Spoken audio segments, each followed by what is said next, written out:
Good morning, good afternoon, good evening. How is everybody doing? Good to see you. Turn off my stream on my end.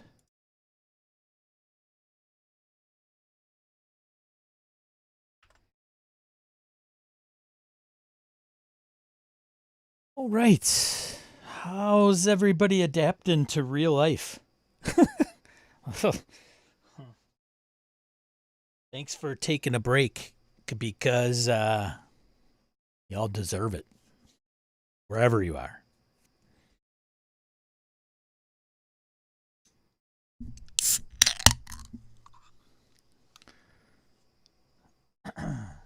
I'm Sean. I like RPGs. Been playing it for a while. I stream here every Saturday at 8 a.m., accompanied by some fine folks in the chat who I have met, interacted with, known of, admire, respect, appreciate, all those good things. So I know, Ryan, you showed up early to let everybody in. Thank you very much, sir. Appreciate it. Who else we got in stock here?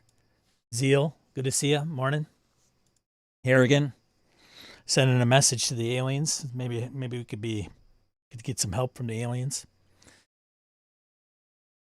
Mike, group screaming. I'm feeling a certain energy in the chat today. Not sure quite what it is. I have an idea, maybe.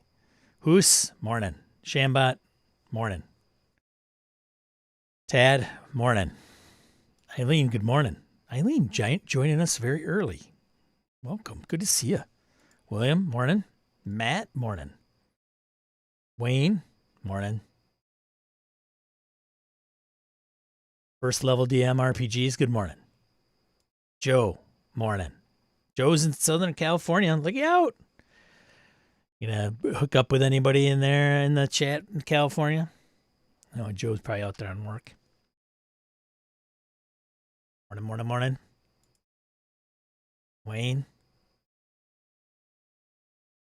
Good to know. Thanks. Trumpet, good to see you.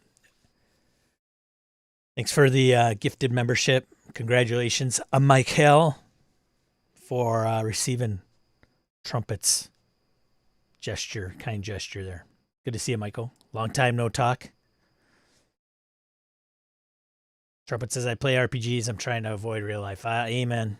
RPG Gen Exile, good to see you. Gabe. Morning. I'm having a good hair day. It starts out there. Could go sideways very quickly. Let me just say, Zeal. Stefan Dragonspawn. Morning. Welcome early, Stefan. Look fabulous. Aaron, morning. I got to let you know on the 23rd. I may be out of town, but I'll follow up with you. Bill, morning. Reading aid. Holy cow, got a full house. Morning. Dren, morning. And Victor, too. A Victor Lou? A Paranod? A Victor Lou? Anybody know what that line is from? If you do, I will have my head explode.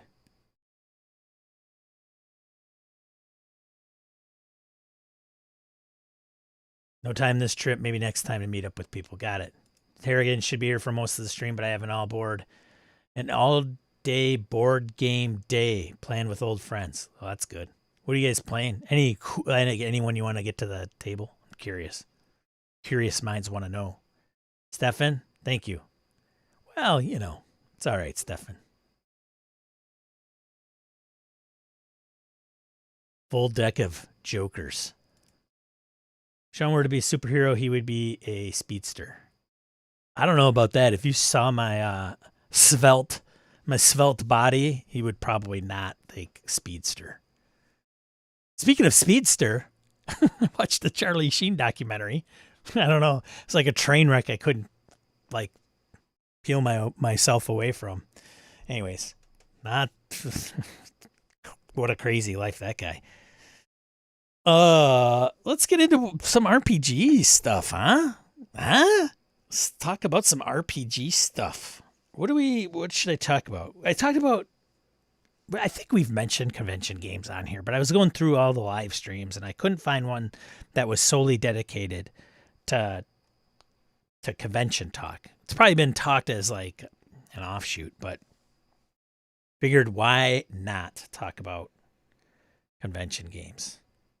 Why not? It's on my list of what do gamers love to talk about all the time, no matter what. Convention game seems like one of those. Who here does not go to has not been to a gaming convention? Has not been to a gaming convention. Most people, I'm guessing, probably have. So I'm interested. No shame. No shame. I think I've asked this before too, but have not been to a gaming convention. And if it's really quiet, never been, Zeal. Okay, all right. Is it, and I think I might have asked this and I've got some, so I apologize if you've answered the question before and then like I've asked why. Sometimes it's location. Sometimes it's just personal choice. Don't really want to go, play with my friends and I'm good. Never been. So Zeal has not been. Cool. Okay. Trumpet. I've not been to a gaming convention. All right. Okay. In Exile, I've never been. Too much crud. Okay. All right. William, I've not been, but that's mostly been a scheduling issue.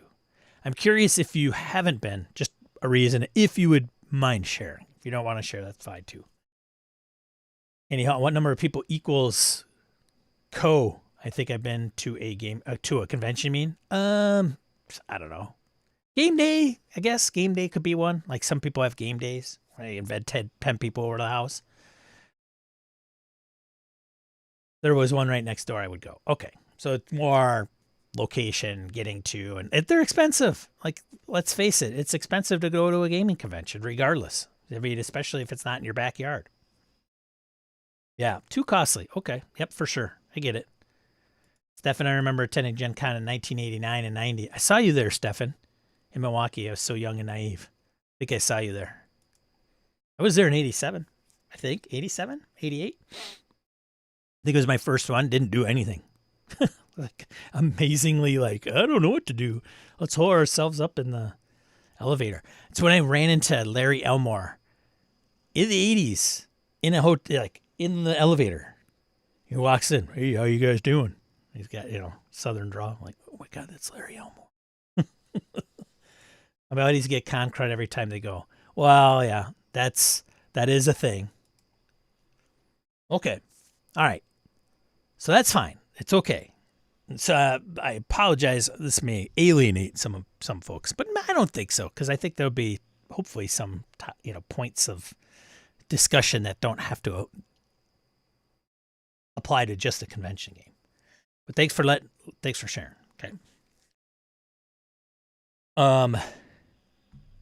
Where do we start the convention game? For those that have gone to conventions, who has not run a game at a convention? Again, I'm going off the premise that many of the people in the chat that have gone to gaming conventions have run games at conventions. It's not always true, but I'm just saying. Who goes to gaming conventions and says, you know what? I'm going there, not going to run any games. I go there strictly to play. Ryan, I've not run a game on a book on books. You've done off books though, Ryan. First level DM RPG, is that you be me, Ross? Tad says I have not run at a con. Okay. First level, that would be me. I have not run. Okay. Yes, off book I have done. That's kind of counts. That kind of counts. It's a weird one, right? Like off grid and on grid. And why is it weird? Because if on grid, for those of you maybe not familiar with that term, it's when you submit your event, people sign up for your event. So it's in the books, on the grid, if you will. The grid probably relating to, the table that your event's listed in, as well as the layout of the convention, if you want to call that, refer to that as the grid. Because if you run on grid, you're basically submitting your event for pretty much anybody to sign up for, right? Kind of randos. Where if you run off book or off grid, you may have a higher likelihood of running games for people that you actually know, right? Many of us that go to Gamehole Con that we know are like, got these events, and then, I'm keeping Friday, Saturday to run games off grid or play off grid with friends that I know that'll be there. That says yet. It's on his bucket list. Mike, I have not run a game at a convention. I hate railroading players, and convention games are more about that. So thanks, Mike. Overachiever as always. My next question for those that have not run a game, that go to a gaming convention, but have not run a game, why? Arrogant says, I'm close to that. I've run a couple, but I'm normally going to play, not run. Why? I'm interested in why, if you would be so kind. No wrong answers. No gamer shame today. Just curious. Spurring discussion, folks. That's all this is about. And same boat as Arrogant, I want to play at a con. I run enough at home. All right? That seems like a common theme, especially with like forever game masters. Seems, right? Shambot says, I've not run at a convention. I usually go to try out new games and systems that I would not normally get a chance to play. Good reasons to go to a convention. First level DM criticism. I like players to leave my table with a smile. That's why you don't run. Stumbling. I like players to leave my table with a smile. Stumbling. Not stumbling. Stumbling. Grumpy Corn. Good to see you. We're talking about conventions. So, do you go to conventions? Yes, no. Pick one. Circle one. Yes, no. Do you like me? Circle one. Yes, no. Do you want to go out sometime? Circle one. Yes, no. Do you want to be my boyfriend? If you go to conventions, do you run games? You don't run games. You're playing games. Why don't you run games? Harrigan says, I don't love the 3 to 4 hour time slot in terms of why I want to play. I want to see new games, play with specific players or GMs, see different styles in action, etc. Gabe, I don't see a need for me to run games at a big con like Gamehole Con because that space is so full already. I happily run S&W at my local con because GMs are needed there. Supply and demand. Gabe's saying, you got this? Cool. You guys over here? Winona? No? Step up, help out. Grumpy Corn.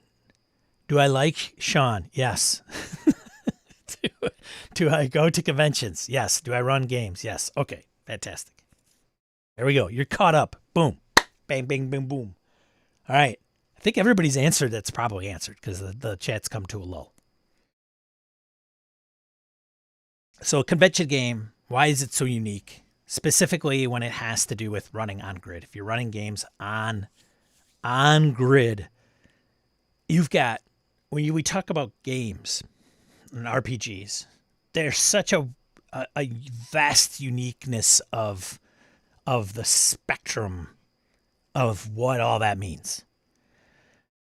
I mean, obviously there's podcasts and streamers and YouTubers and, talk about this ad nauseum, right? But what I mean, is you've got the different format. So you got the game, you got the different format, you've got different GM styles, different play styles, different playing personalities, different people personalities.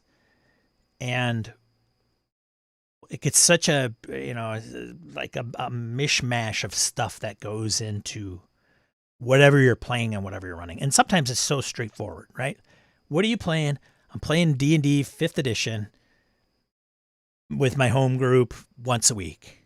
What are you running?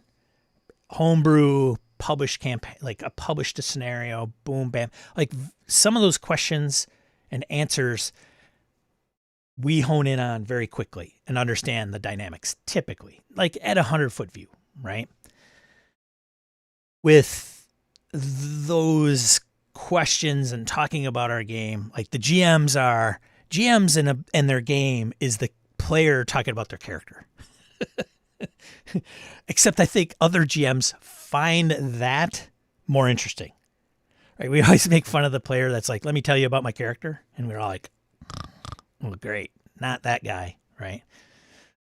But with GMs, they're like, oh, I'm interested. Like what, most of the times.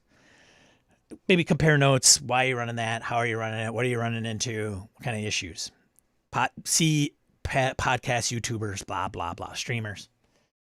So with con games, convention games, it's like, it's usually a one shot, but it's a different one shot than if you did it with your home group.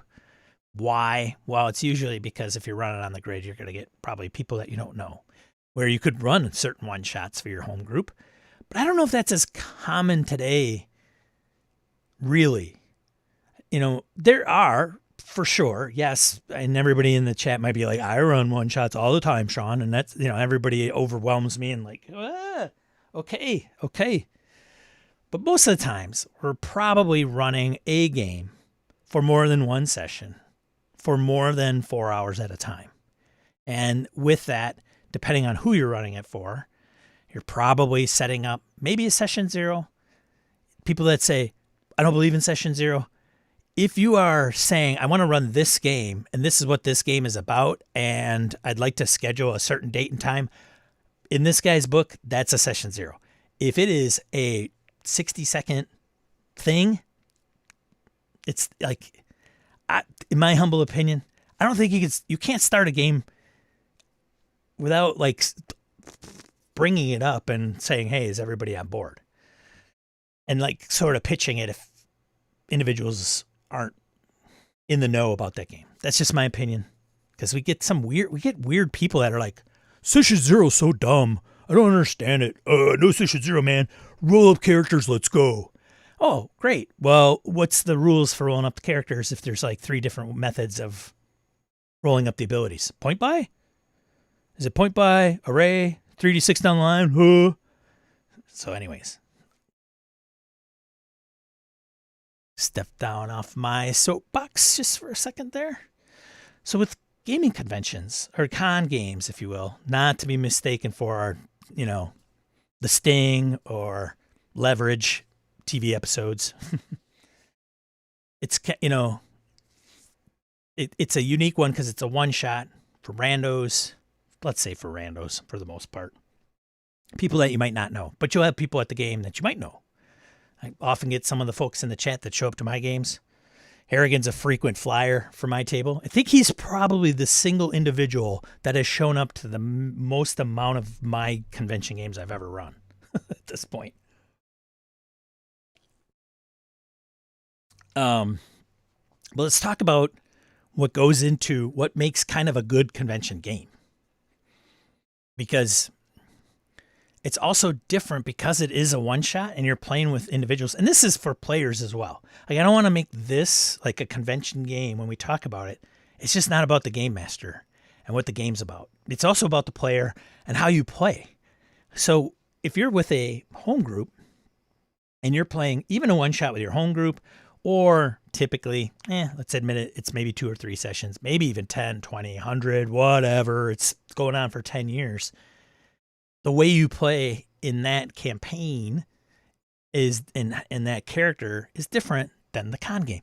Frankly, what you're playing, not even game system, but the character you're playing in the convention game is going to be different, potentially, much, much different than what you would actually play in any other game. And that's mostly because with convention games, many of them provide pre-gens. You have to select them. So you're not creating them. You're not putting your like cool, artistic, creative juices into the character and writing it down on the character sheet and all that. Sounds a little weird now when I say juices. Hey, if you had that on your bingo card, congratulations.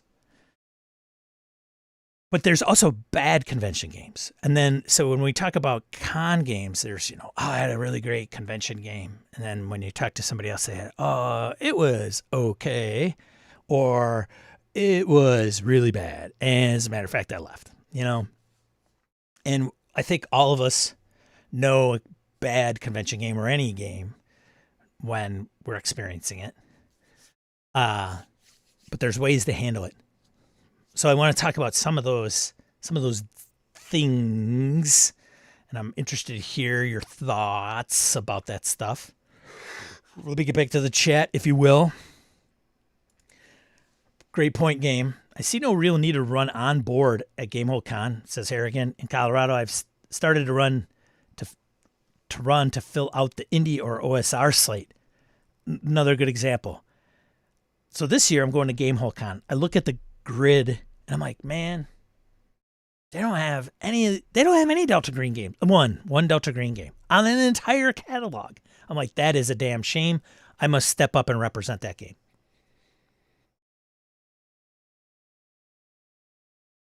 Shambot, I was going to run a game at Forge Midwest. Another GM and I only ended up with one player apiece, and we teamed up to play the other GM's game so we could play.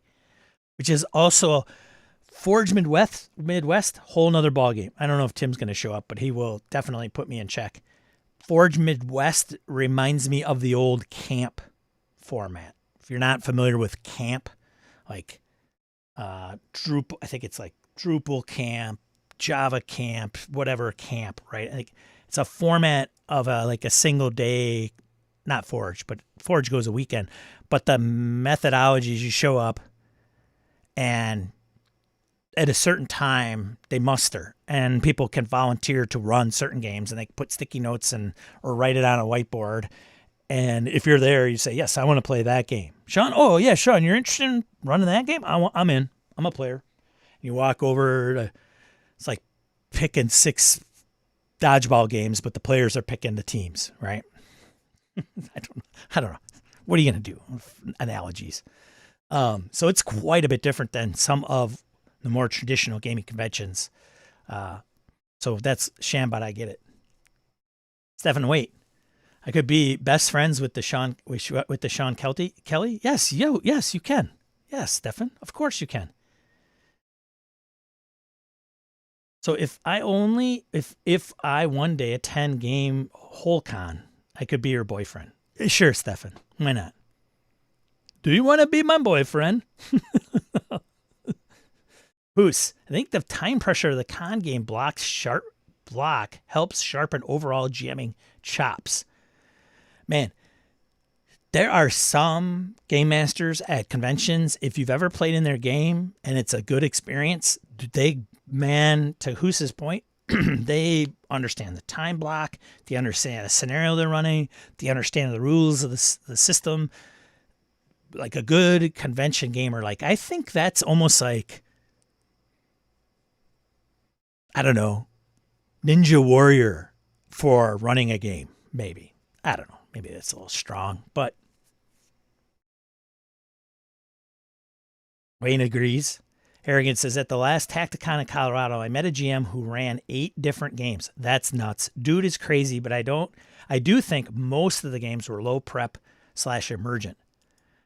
Well, there's overhead too, to Harrigan's point. I've kind of thought about that myself. I don't want to do a ton of prep. I don't want huge amount of overhead. And what I mean by overhead is if you're running 8 different games, that's 8 different systems you have to kind of understand. There's 8 different scenarios that you may be running, and that's like taxing on the brain, 8 different pre-gens.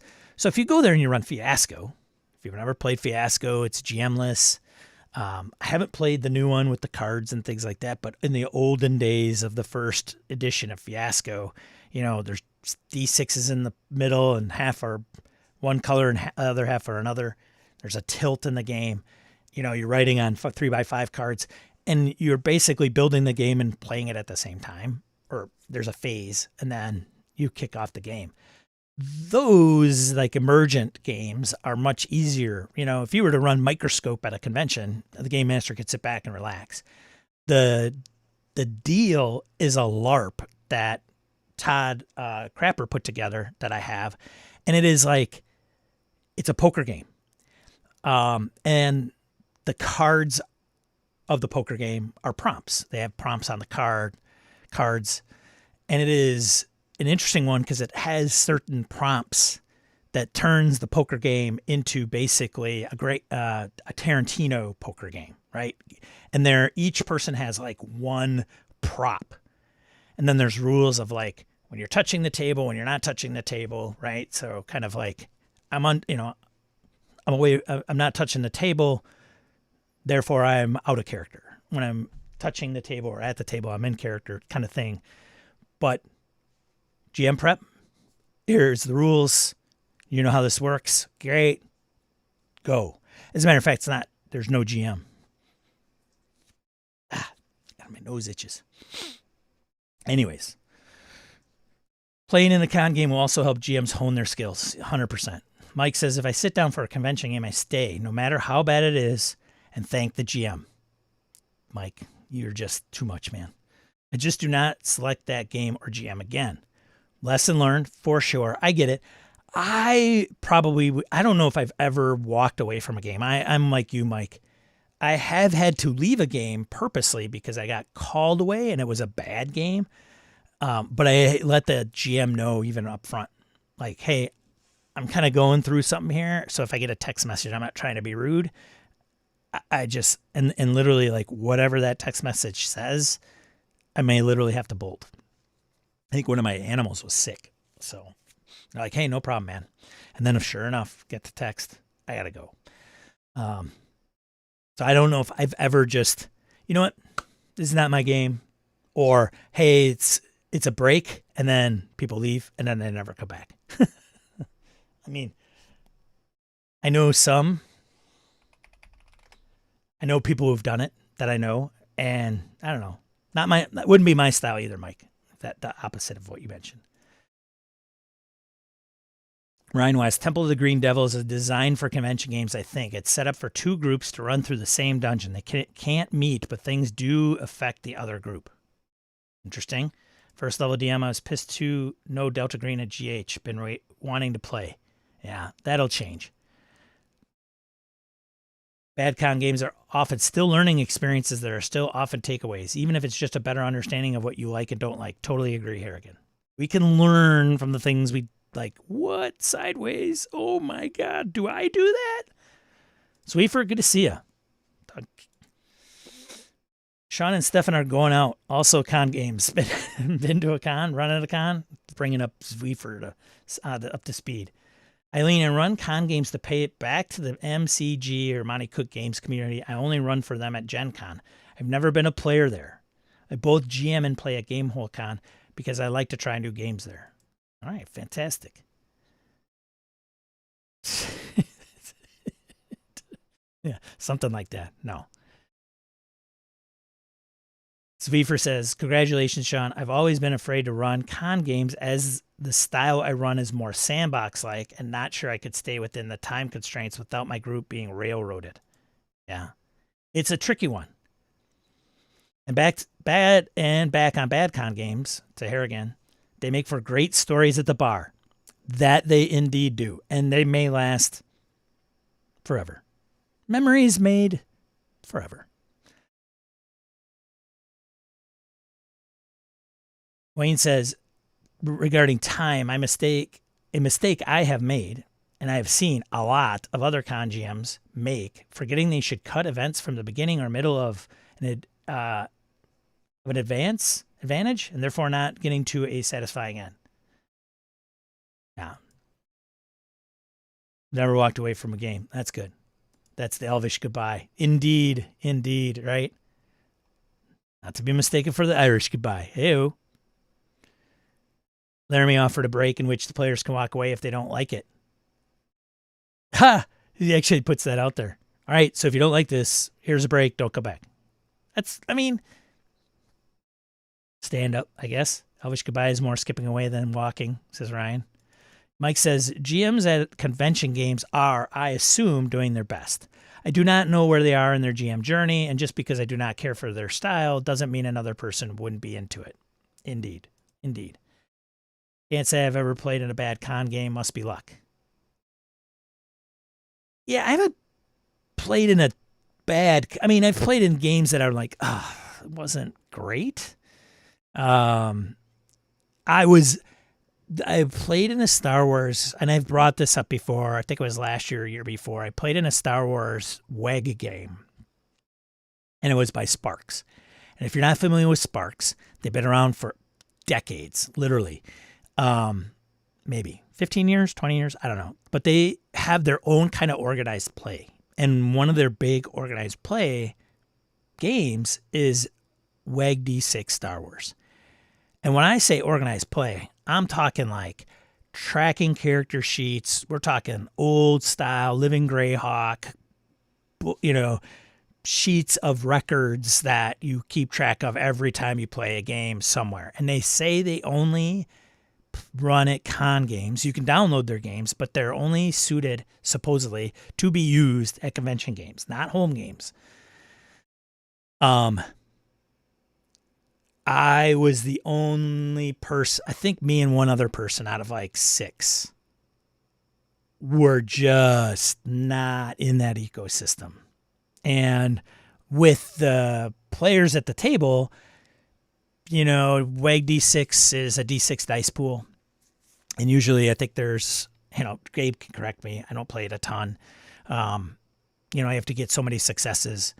And they, usually when you're starting out, your amount of dice that you're rolling a pretty small amount because you haven't beefed up your character. It's not level based. So as you increase in like your character, it's basically adding more points to your skills, and with those points you get more dice to roll. I mean, you're talking like people roll, like I'd go, I got a 7, and they go around the table. I have 30, 35, 40. I got a 28. This is, I am so out of my element right now. Like I am feeling close to useless as a player. So yeah. So those, I've had that game. I was like, oh, let me tell you, like, yeah, it's just, or you play a specific type of game, say Knights of the Black Agents, for example, and it is Jason Bourne versus the vampires, and it's like it's a, you could take on the persona of a veteran, tactical, highly competent agent, right? And if you haven't watched a ton of Mission Impossible, Jason Bourne movies, you could get people that play that game like, a police procedural, and then like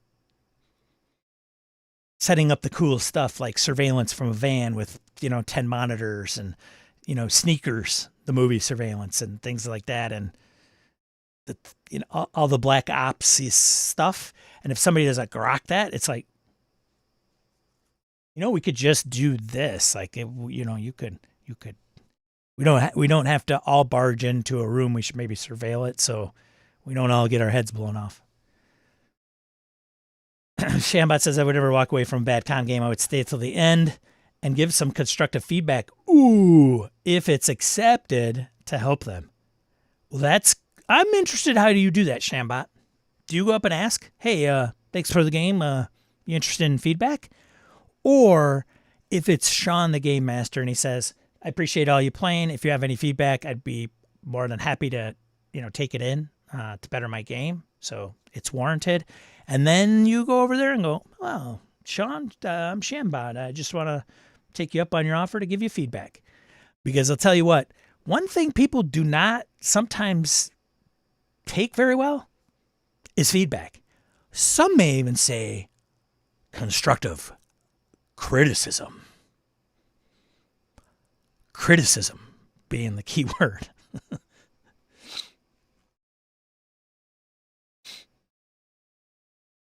I've played in so many bad con games. maybe I'm the common denominator. Well, self-awareness, there it is. Harrigan has self-awareness. He's like, wait a minute, hold on a second. Let me read that statement again. Uh-oh. If every time you're encountering something, could it be you? Hilarious. Stefan says the only game I've walked away from was a Dresden Files LARP at Gen Con 2014. LARPing is not my jam. Well, you learned something, didn't you? All these comments remind me just how great our community is. Gracious and generous for the most part. Something positive influence. Yeah. WEG D6 has set difficulty, so the number of D6s you roll determines outcome. Yeah. First level DM. Yeah, pacing is important. This is a great topic. I'm hosting my first public game at a game club night here in Colorado. I've hosted plenty of games in home and at other home locations. Getting my feet wet. Well, good luck. I will say this. While you're talking me back around to bringing WEG D6, Star Wars GHC. Seriously, man, you do great. If you don't, great. That's fine. No, don't do it just for me, man. Do it, Shambot says. Mr. White 20, I want my con games to be memorable. I will always remember the great games I've played in as well as worst games. You tend to forget the ones in the middle. Like mine. I'm the middle of the road guy. That was an okay game. Especially if you were in my Deathmatch Island first go around last year. So let's talk about some of the things that make a great con game. Time management is huge. Here's one tip I will give you about time management. Imagine prepping something. Like I'm going to run Shadowdark at Gamehole Con. I kind of know the scenario. It's just, hey, you're going through the catacombs. I'm going to make a bunch of pre-gens, hand them all out. Some of them will die. I'll have backup ones. You know, they'll enter. Great. And I've run this as part of my West Marches game. So it's kind of a set piece in the West Marches game. So if anybody is, I think, any players from the West Marches game playing in this game. And even if they did, they may not have gone to this site. So I know some of the details and the nuances, and it's a pretty standard dungeon crawl. Kind of a fun cheese and pretzels game, nothing too crazy and serious. But I could tell you right now, I know there's probably, keyed areas, spoilers for those that might be in my game. There might be, 20 keyed areas. They're never going to get to all of them. Part of me wants to make it a competition where how much stuff can you get and survive in 4 hours? Probably 3 hours, 45 minutes so I can clean up, right? And just keep running it and having like a leaderboard and, naming the teams as I play it. It'd be kind of cool. Somebody speed running the dungeon. Yeah, we completed it in an hour, but we came out with nothing. Like, right? You got to come out with stuff. Stuff is more valuable, have point scales. I don't know. It's going through my brain. I'm probably never going to do it. I'm just going to run the game. But my point is that you could literally come up with like, okay, I think in 3 hours or 4 hours, 6 encounters will probably do the trick. My guess, way too much. But it's not bad to have, right? So you maybe prep 6, knowing you're going to have to present 3. Problem is, you don't know what the players are going to do. So what you may think in one room will tie them up for like an hour. They just walk in, look around, and then they go to the next one. Okay, well, that went from 1 hour to 5 minutes. And then you got to pile on the next encounter. But in a 4-hour session, man, you'd be surprised at how slow things move along in the game. I think is the biggest one. And I'll tell you what, GMs that are in the chat, agree or disagree? Am I way off? Is that usually the case when you run games? And I'm talking about the guys and women that run games at conventions. I'm going to guess many times we either over prep, but if you've run that same scenario over and over and over, you get it down. No problem. You almost know exactly where they're going to go and how fast. Ryan says, WEG D6 Star Wars is the only Star Wars I'll play. Well, you say that. Arrogant says, great point, Mr. White. I need to run some terrible, memorable con games with Mr. White in them. I think, right? Feedback is a softer approach. It is. It is, sure, right. Don't disagree. As long as the other person interprets that way. Because what they hear and what you say, two different things. Two different things. More seriously, there's a local GM whose games I enjoy, but they could be so much better. I'm angling for the right way to help him. Oh boy. Yeah. Roses and thorns. Stars and wishes. All right. I don't know. Roses and thorns. Here's Shambot following up on my inquiry. If they ask for feedback and kind of read the situation, if I am feeling like they are really looking for some feedback, I will give some. But it depends.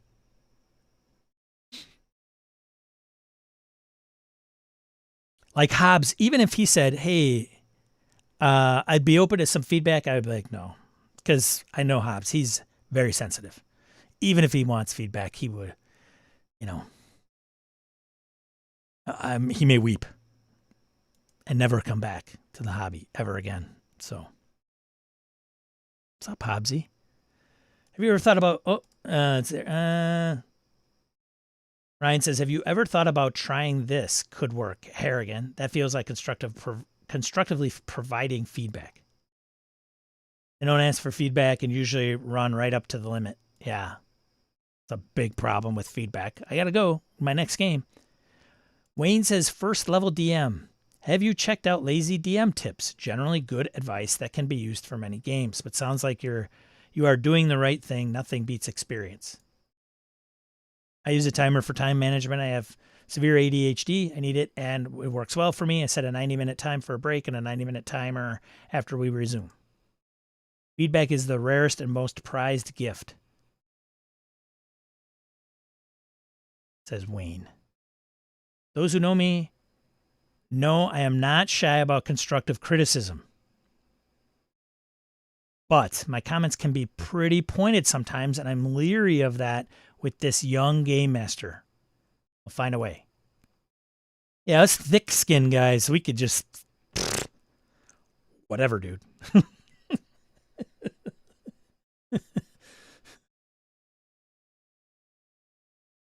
Hand them a bag of Cheetos with a Post-it stuck to it during the game session that says, you're doing great. Don't forget to describe how smelly the other PCs are. I'm not a fan of the Sun Post-it note. Do it only to Harrigan. I'm going to do that to Harrigan at Game Wilcon. I'm going to do it to him when he's a player. Hey, man, want some Cheetos? No, that's all right. Thanks, Sean. No, here, take some Cheetos. Really? No, I don't want any Cheetos. Just take some damn Cheetos. That'll be my prompt. There's something only one character should know. That's how I usually pass that message at the table. Capitalizing on this GM that Harrigan's referencing has great ideas and no self-awareness. So to Shan's comment, they are not looking for feedback, at least in a con setting. He's so soft. Yeah. Jeff, walking, good to see you. Pacing can be more dependent on the types of players at the table. I prep a few battle encounters as well as RP encounters and then stir them in as I figure out who I have at the table. Yeah. Can't wait. Buying lots of Post-its. Sweet. Post-its on Hobbs. Harrigan, I need all the feedback I can get. Oh, okay. Okay. Ryan. Sean, I'll bring so many Post-its to Gamehole. All right, now I'm going to get inundated with Post-its. Sweet. Actually, Harrigan is in my game on the 27th. Uh-oh. There you go. Did you know that, Harrigan? Jeff says, running games at a local con next weekend, smelly PC will be pointed out. Yes. I'm just going to do that in the middle of a game. Y'all's PCs smell. And I'll be a player. Ah! Like and subscribe. Thanks, Ryan. Was wondering where that would come from. Like and subscribe. If you guys would be so kind, hit the thumbs up, hit thumbs down, whatever. Thanks so much. Man, I don't even believe people when they tell me they're looking for feedback. See, it's so weird. Yeah, give me feedback, and then they get a freaking chip on their shoulder because you tell them their game sucks. Well, that's not feedback, Sean. That's criticism. Hey, man, call it like it is. Take these training wheels off this damn thing.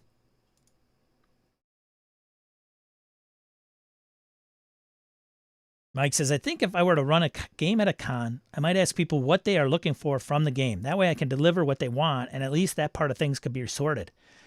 Mike, case, great. Harrigan, I think it was, calling him to the floor. Actually, not even a big deal. But I think he mentioned going to a con game and mentioning like how often he sits down at a con game and there isn't any discussion. It's like, okay, here's the pre-gens. Everybody pick one. All right, ready to go? You guys are at the door of a dungeon and there's this and here's the background and this is why you're there. Like, boom, right into the game.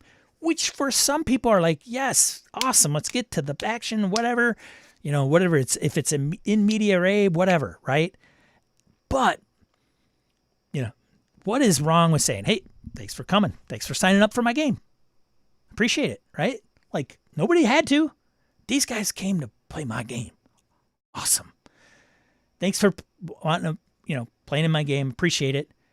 If you were here for this game title, you are at the right table.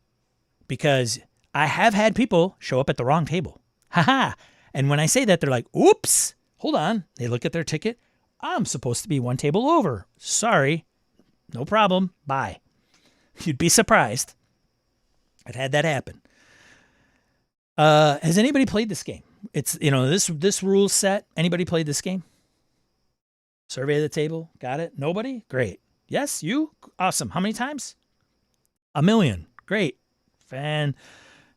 Fantastic. Keep an eye on that person for rules judgment calls.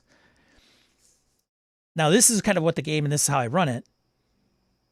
Everybody kind of good with that. Like, if there's mature, you know, content that people are going to get nervous about or whatever. Kids, you have kids at the table, you know, maybe you forgot to like mark the game mature and Jane brings little Johnny or little Jane to the table.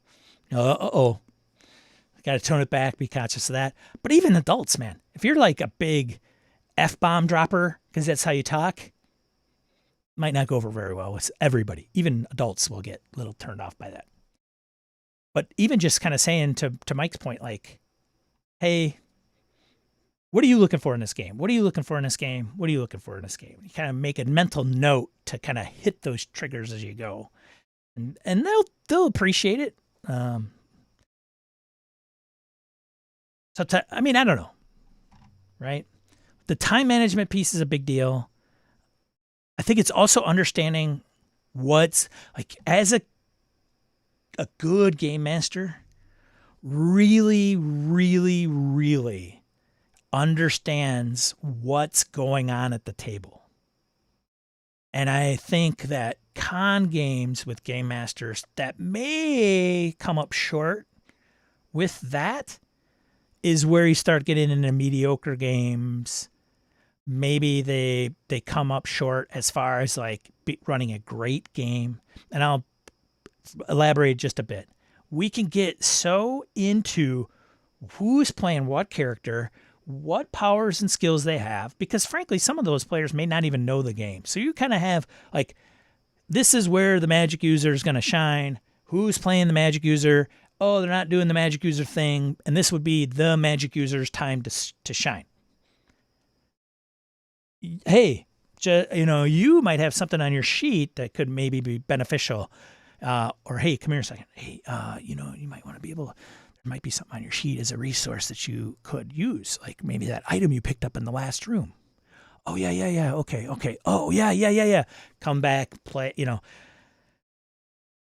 So we get tied up in like, what room are they in? Where are they going? Okay, great. This person's like in the game. Like they keep asking me questions. I'm focusing on them. Okay, all right, good. And then the person that's a little reserved is sitting over there in the corner being reserved.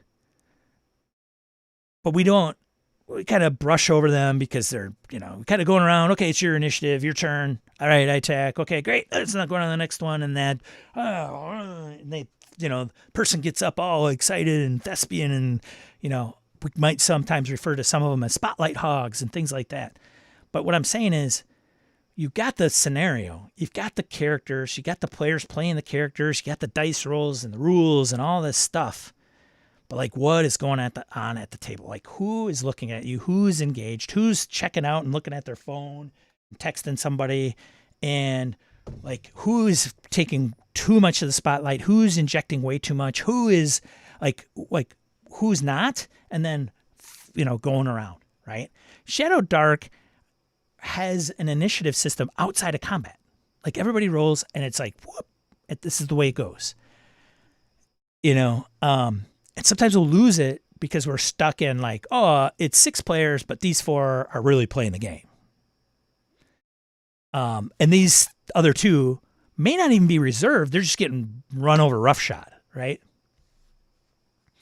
I'm that guy at a table. I gotta be careful. I gotta be careful. Like, hey, I really want to play this game. I'm excited. I'm gonna play this quirky character. Okay, I do my thing. Now I gotta shut up and let everybody else do their own thing.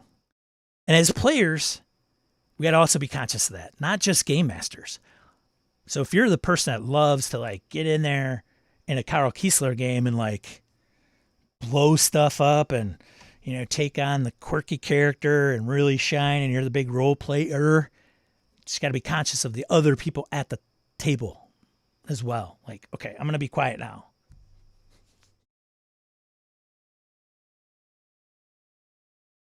The GM has got to facilitate that stuff. I would highly recommend a game master if it's just going around the table. What are you doing? What are you doing? What are you doing? What are you doing? Just want to check. No, you're still there at the door? Got it. Okay, nothing really happening, but let me know if that change. Let me know if you decide to change something quick. And I go over here. It's so much that. Who's struggling with the rules? Things of that nature. Yeah, their con games are so interesting.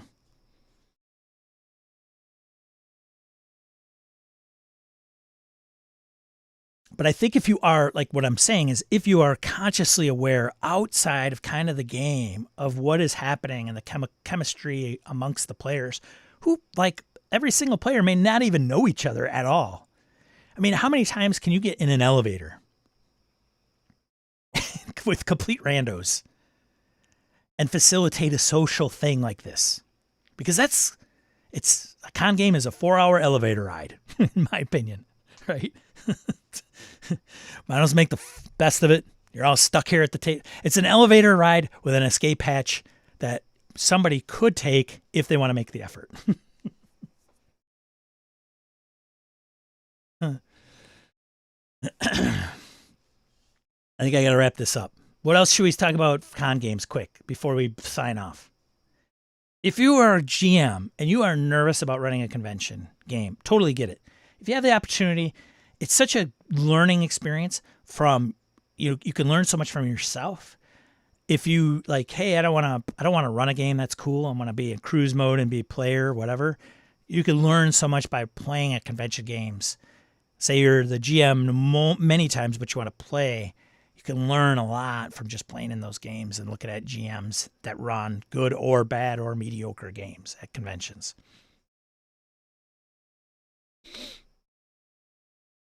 Oh.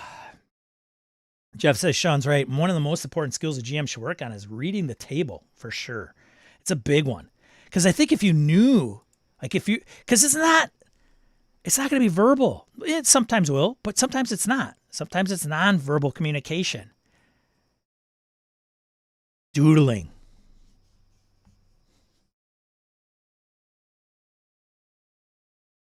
Okay, you good? You still with us? Yeah. This is just the way I keep my attention.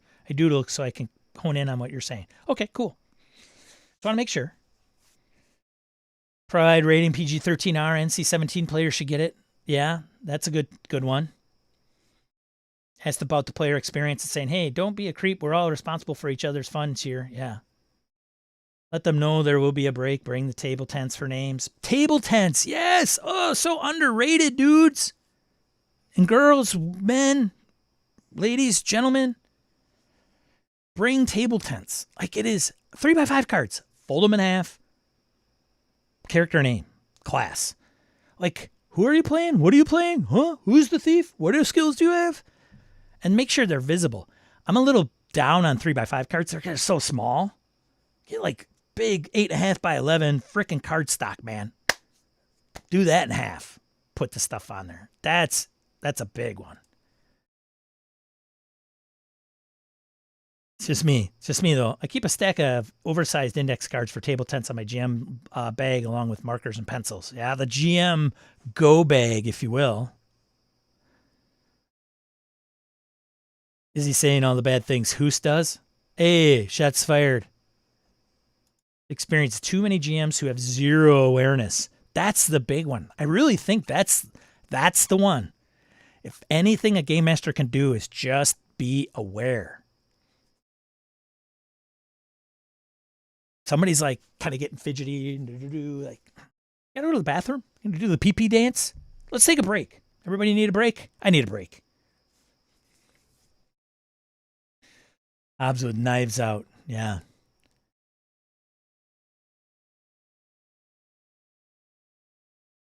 Shots at Hoos. Oh boy. Ain't tough. Hoos is a Marine. He can take it. Key skill for con game master, making sure that no scenario ends up relying on one player to cooperate with the group or story. Relying on one player, hiding the clue, putting the clue behind a skill check. Herrick gets recently encountered that. Like, well, let's roll all the skills on the sheets. Everybody want to roll the sheet. Like, let's just whatever you come up with, just roll. And if you succeed, let me know. What skill? Just whatever one you want to pick. It's cool.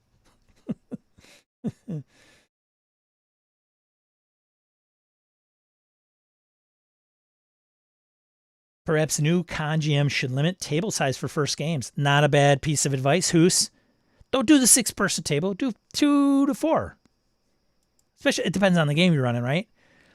Table tents should be filled out on both sides. Yes, hot tip for table tents, especially the person that's sitting right next to the other individual. And the table tent is next to you, but facing outward. And you can see the back, but not the front.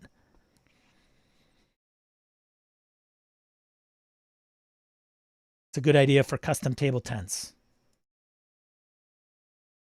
As a GM, if you're really open with yourself, every time you run should be a learning experience. I'd agree. Wearable name tags are good too, especially if you're at a con that has your name on the tags. Some of them aren't readable. That's the problem. But yes, I agree. I love con badges that have the name on both sides. So when it flips over, I don't have to reach over to the other person and flip it over and go, hello, Dwayne. T-Dog did a convention for the first time, and it was a challenge. I want to know more. There are loads of great cardstock table tents out there for weddings and such. Big ones are key, right character name and actual name. You know the better way to do table tents? Just me. And I'm an overachiever because that's who I am. No, I'm just kidding. But put fields on the table tents. Like character name, long line. Class, long line. Whatever you want the player to put on the table tent, tell them. But you know what's going to happen. You're going to sit down there to fold it in half and write down their name, whatever, and that's it. Table tent's a black marker, easier to read. Sometimes a pen is hard to read in legibility. Get a huge ass black Sharpie, the big ones, the wide ones. If you're running a con game for the first time, try and run it for a group of strangers at a local store first if you can. Sup, CJ? Good to see you. Sharpie. Invest dry erase table tents. Never made me wear a name tag at cheap con. Well, he makes people wear name tags everywhere he goes. Don't it's not just cheap con. And pants. Well, yeah, pants is good. Let's not get into that, right? That bastard. Yeah, pants for sure, right? Shorts. You can wear shorts in Wisconsin in December. right at the hour. Let's get into some other stuff, right? Thank you so much for everybody. Kilts is a good one. Brett wears a kilt. Does Brett wear a kilt or does he wear a skirt? Because if you know the difference, I'm not sure. Brett does. Where are you, Brett? There's Brett. Brett. I summon him. I mention his name and he appears. Brett. Kilt. What's up, buddy? Just sitting in the weeds waiting for me to call you out on something? That is hilarious. I did not plan that, ladies and gentlemen. I didn't even know Brett was around. You know how often Brett's here, so it's hilarious. Oh, too funny. Brett's my former co-host and friend, my former friend, co-host at Gaming and BS, the long-running, like any desirable podcast was that we did for I don't know, what did we do? 10 episodes, Brett? All right, let's get into some other stuff, man. Because like generic man. Hey, man, let's get into other stuff, man. Thanks everybody for participating. Let me close my stuff and get into some other things so we can crank through what's going on. Stefan always likes Brett. Stefan likes the Brett look, the rough, rugged, studly, tall, hunter type is my guess. I'm a little jealous now. Anyways, let's get into, shoot. Lock my computer while I'm like running this show here. Let's get into news. So Roll20 is a person that is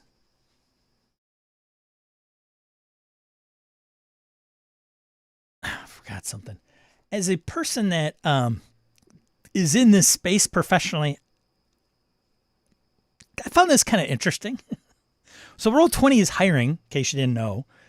I will post all these links in the chat.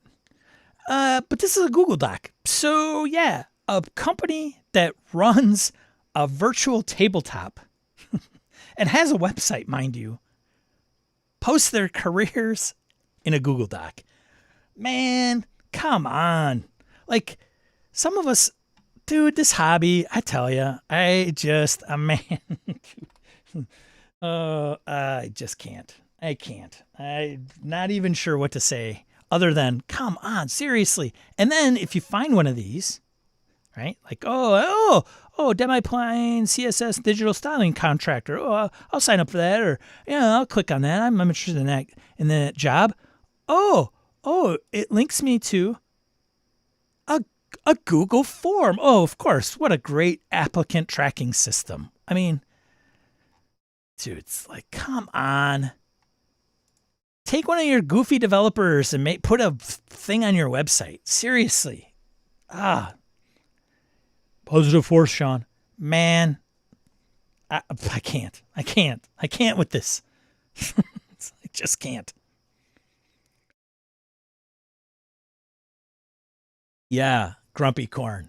My wife applied to Roll20 a few years back and said the same thing. Oh, Sean also likes game stores that use Times New Roman on the Word doc print out as internal signage. Oh, you guys are really wanting to get my blood boiling. Brett is like spot on too. He's right. Let's go to the game store. Let's get word art. Something played here. Print it off. Please, like word art with gradient. Office 1995, Office 95, and then put it in a 3-hole punch document protector and tape it to a wall. Please.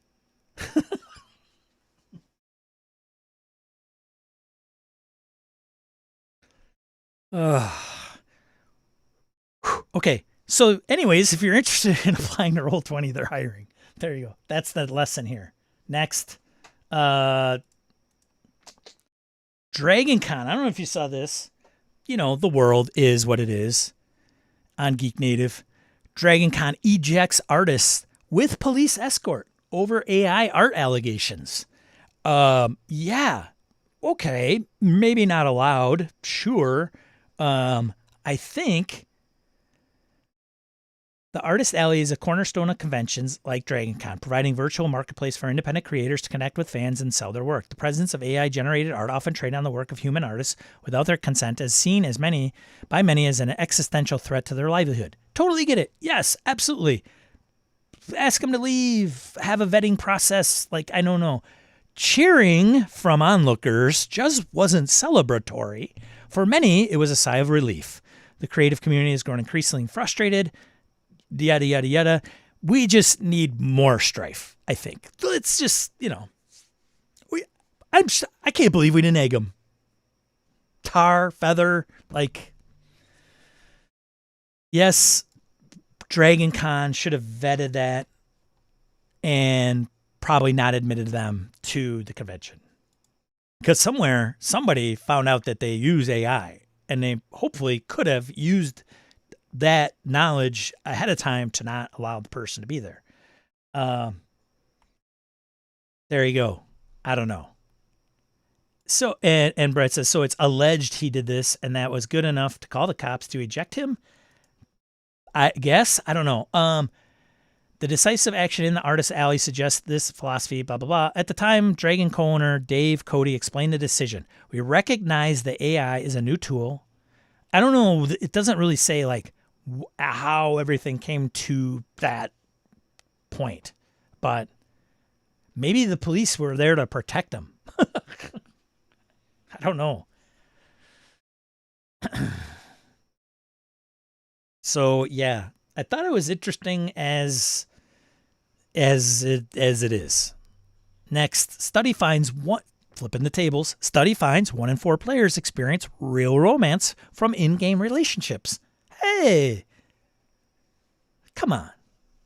RPGs, new Tinder. So this is interesting because it was done.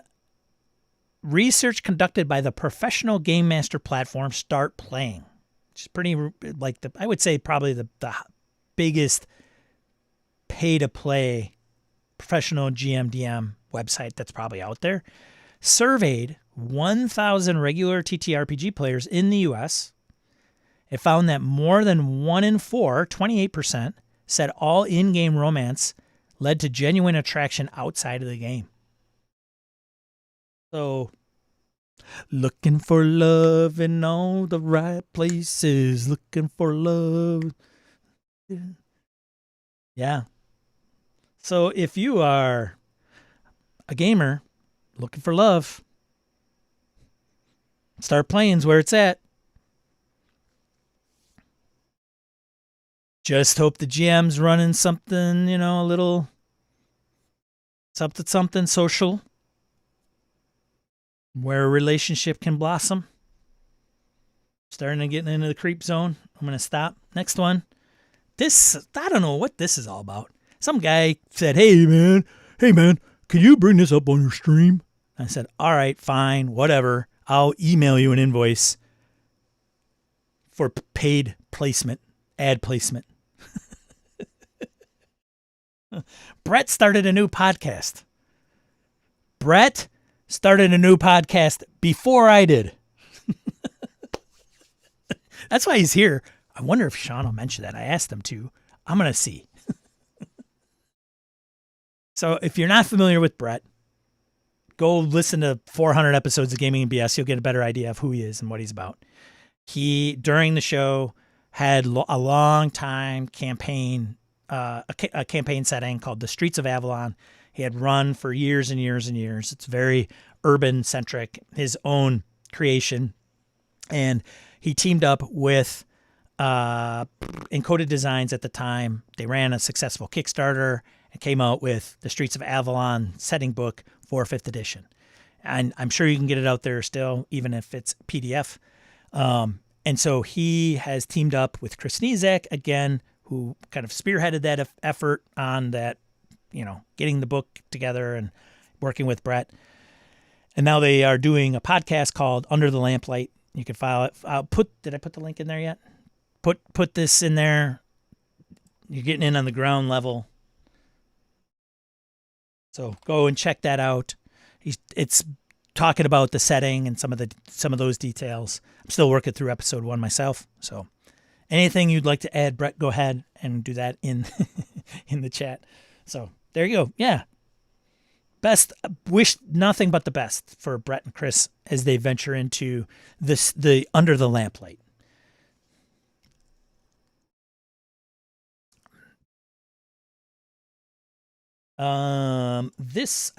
So Eric Frankhouse brought this to my attention. Some of you might have played with Eric Frankhouse, he streams as well and does live streams on YouTube and I think Twitch as well. He's like, hey man, have you used this? So Wes March's Management Made Easy, a Discord bot for Wes March's games. I'm like, what? Yeah. So there you go. Create your community. I have to imagine. So create your community, add bot to Discord, configure permissions, 4 game masters, 4 players. So for game masters, create and schedule adventures, review and approve character submissions, distribute experience points and rewards after adventures, document your world. For players, create and manage multiple characters, discover and join available adventures, blah, blah, blah, blah, blah, blah, blah. So I haven't seen this in action. I haven't added it to the BS Landia Discord. Here's some other featured communities. But it did intrigue me. My guess is some of the things that I did to set up the game within Discord is probably much more easier with this bot that might ask you questions or just automatically sets up certain channels with certain permissions. Is my guess. I'm being flippant, but you know, say la vie. Brett says, I think the manager of the Wes Marches style is the thing that might be holding some folks back. If this tool is a solid, that's a big win. I'd agree. Next thing. Oh, I guess I should have put this under crowdfunding. Well, since it's here, I thought it was just that it was going to be released. Chaosium is going to do a Kickstarter for Pendragon, the original version, 1985. Taking it back, folks. They did it for Call of Cthulhu. They released like the first and second edition and then the box set. So Pendragon is up and it's coming. Looks like as of this stream, there's no date on here, but they've got like, it's launching soon, like 1,100 followers. So there you go. I'll put that in there. So some that may have had it and lost it. Well, what's old is new again. Hey-oh! Hey-oh. Well, let's get into print news.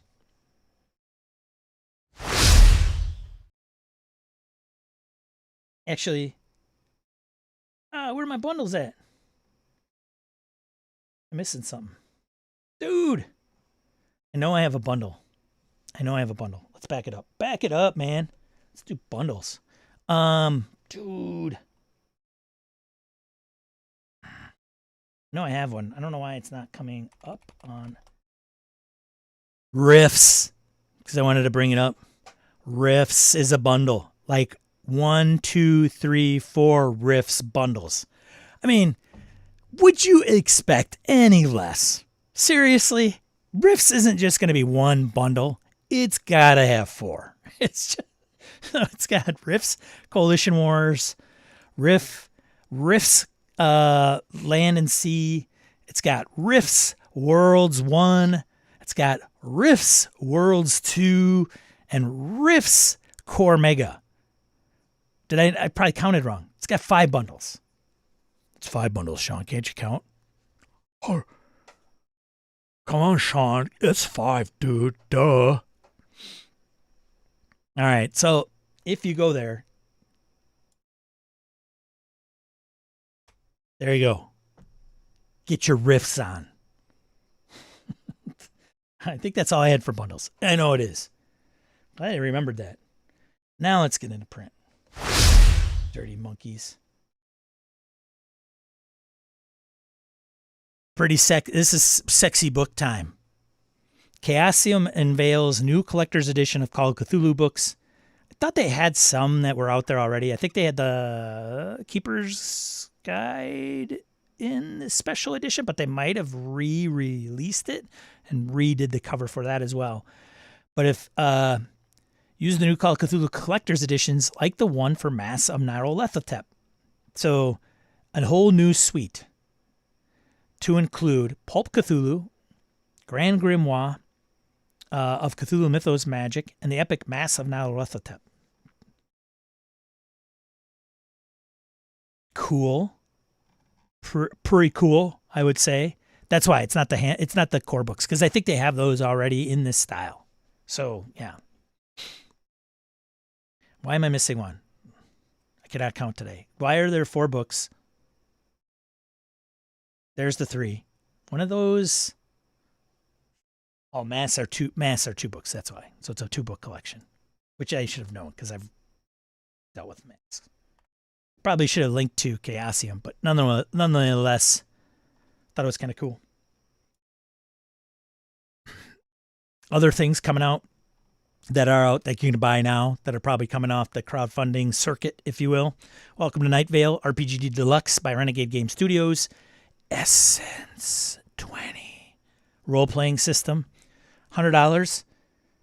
If you are a fan of Night Vale, probably right up your alley. Liber Oblitus, a reading of an unreadable book, hardcover, by H.P. Lovecraft Society. They do good stuff. For gamers who enjoy the Cthulhu mythos, art history, psychology, astronomy, cryptography, mathematics, history, and cryptical books like the Voynich manuscript, this prop is for players who want their PCs to study a mythos-derived monograph that they can hold and read themselves. Gamer props. There you go. That's I think soft cover is $20, hardcover is $55. Next one, Asteroid Cybele from Prague. Okay. Uh-oh, what's this? Fantasy Games Unlimited. Softcover supplement. 5th volume in the Asteroid Cybele series and can be combined in a campaign with the earlier volumes. Lords of London, Australia's Wild West, and the American Wasteland. Interesting. For Aftermath. Next one, another thing by H.P. Lovecraft Society. The Miskatonic University Press monographs are based upon. It's a box set, $100. Ooh. Features 2 complete works of Lovecraft in 2 smaller premium bound, flexible cardboard covered volumes.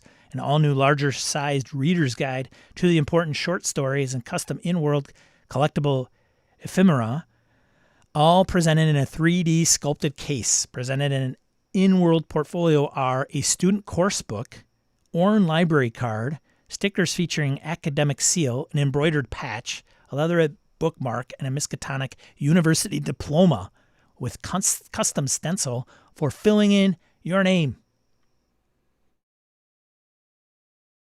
Cool.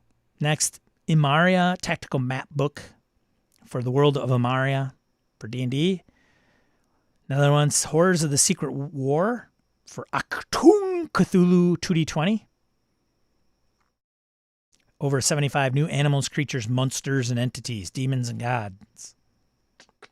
Next one, Rip Crypt Core Rulebook. Rip Crypt Core Rulebook Premium. Rip Crypt Control Board. All by Modifius. This is D20 Fantasy. Not 2D20. D20 Fantasy. Combines the fast action of a dungeon crawl board game with the depth of a grimdark fantasy role-playing for 1 to 8 PCs. Interesting. For simple stats combined with a roll-high D8 dice pool. What? GMs are provided with tools for real-time crypt and encounter creation, combat realism with hit locations and low hit points. Includes an intro delve. Both books are case-bound in black faux leather with a lay-flat Smith-sewn binding, black ribbon bookmark, and black painted edges. Ooh, schmancy. Schmancy. You get anybody get that? Just curious.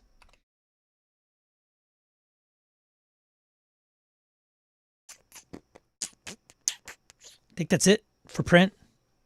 That's it for print, man. Let's do crowdfunding. Oh, I see what happened. I put the bundle under crowdfunding. That's the problem. That's where it is. I see it right now. Melsonia ditches Kickstarter for DIY crowdfunding with 2 new RPGs. So indie publisher Melsonia Arts, or Melsonia, I guess is referred to, has announced a significant shift in its business model, moving away from established crowdfunding platforms like Kickstarter and BackerKit to host campaigns directly on its own website. Now, first, I applaud the move. Second, I'd be surprised if they could do the amount of volume. I think Pinnacle has tried to do that too. Pinnacle will host their own crowdfunding campaigns if it's not like I don't know if I would refer to the crowdfunding campaigns that they choose to do for AAA titles, but I've found that that's the case. So anyway, citing exhaustion with crowdfunding culture, the publisher is launching its first 2 independent campaigns for new tabletop role-playing books, which I think good. I hope they get as much or more. They'll probably earn more, I'm guessing, per backer. But the volume, I wonder if it's going to be there. Yeah. Alongside the strategic shift, Melsonia has also moved into a new physical warehouse in South London. Space is in the basement of a new bookshop, iglootree.com, and will be open to the public. So there you go. Got an address in there if you want to check it out if you're in the London area. So there's mention of the 2 projects, which is the first one is The Witch War to the Veil of Forbidiction and Beyond, a large old-school D&D compatible box set. Wow. And the second project is The Perilous Pear and Plum Pies of Pudwick. Nailed it. 52-page adventure for the popular role-playing game Troika. There you go.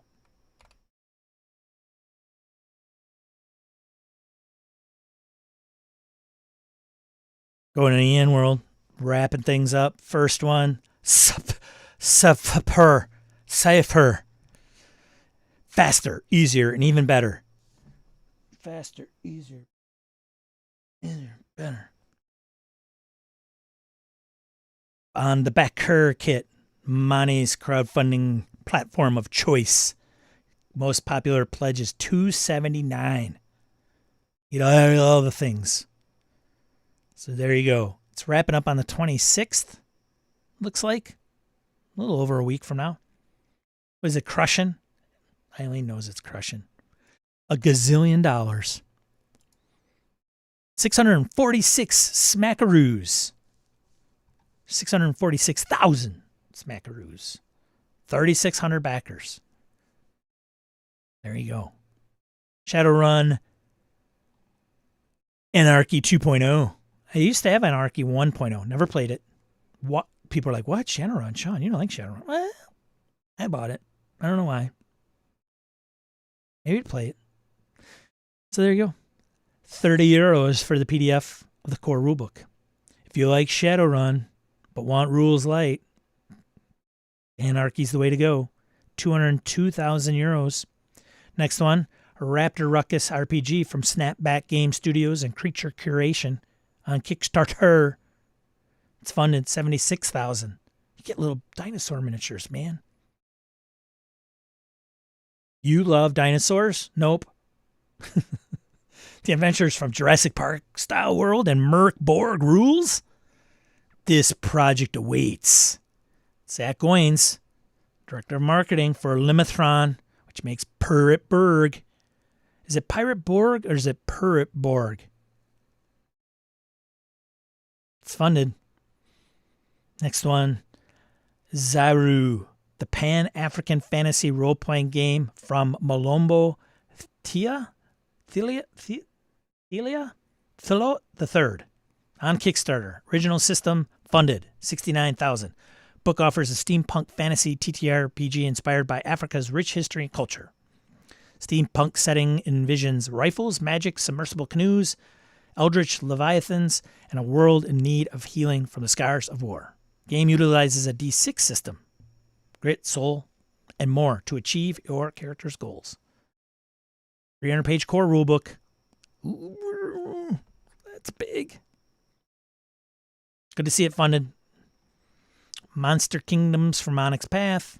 Story Path Ultra core rulebook. Next one, White Box. This kind of made its rounds. I think I've peeked here and there. Core rule boxed set. Project combines original 3 D&D booklets with Chainmail's rule set. Original D&D was best understood by players familiar with Gary Gygax and Jeff Perrin's Chainmail. Combined, the two offered a wide range of gaming options. So the Basic Experts White Box brings the two systems together in a streamlined, easier to play box set that only uses early 1970s ideas of these systems. $37K. Just squeaking over it. I think they had a $32,000 goal. So there you go. Where's all the grognards of the white box? I thought that thing would be like $250,000. Just saying. That's all for the bundles. Crowdfunding. Oh, and I should probably put the link in the chat. There you go.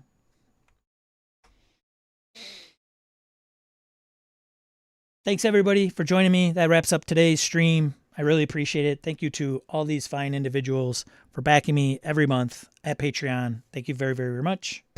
Very much appreciate it. Yeah. What else can I say? Thank you for joining. Thank you for being here. It was a good discussion. I hope you join. Again, I'll be here next week, 8 a.m. Central Time, U.S., talking about, I don't know what I have planned for next week. I got something. I'm going to start nailing down some topics to talk about, spur some discussion. It's just not going to be free for all. I mean, come on. Let's get some organization around this joint, shall we? Plug my other show, says Ryan. If you didn't see at the bottom of the topic going across the bottom of the show, Harrigan and I have Go Bag podcast coming out as well. We have a trailer out there, so you should be able to find it in and where you find great podcasts. It's going to be around espionage, tabletop role-playing games. We're going to talk about general overviews of some of those games, and then we'll do like a little vignette of role-playing and analyze some of the mechanics of some of those games. So some of the patrons already have the first 2 episodes. Whoa! So if you're it's all at the same Patreon as this one down below in the notes. Feel free to get those, and you'll get them early. So, yeah, it's gonna be great. It's gonna be great. Thanks for those that have already either shifted their pledge over to the podcast or have signed up new there.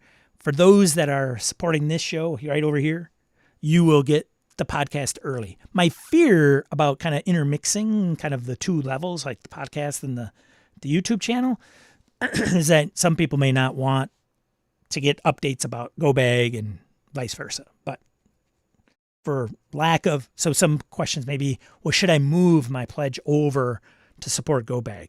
You don't have to, but there are certain things. So if you are a backer at a certain level of this YouTube channel, you will inevitably get the benefits of backers for Go Bag, whether you like it or not.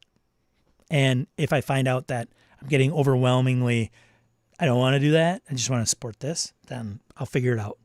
So there you go. I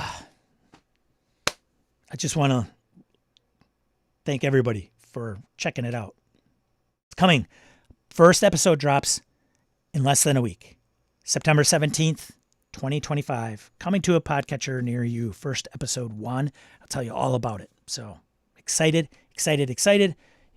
You get into the ground level in participating, writing us emails, sending in voicemails, telling us what you'd like to see. We are all about that. All right? So there you go. There you go.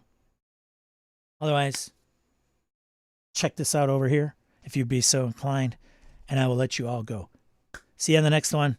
Be a positive force. Tabletop RPG hobby. And we'll see you later.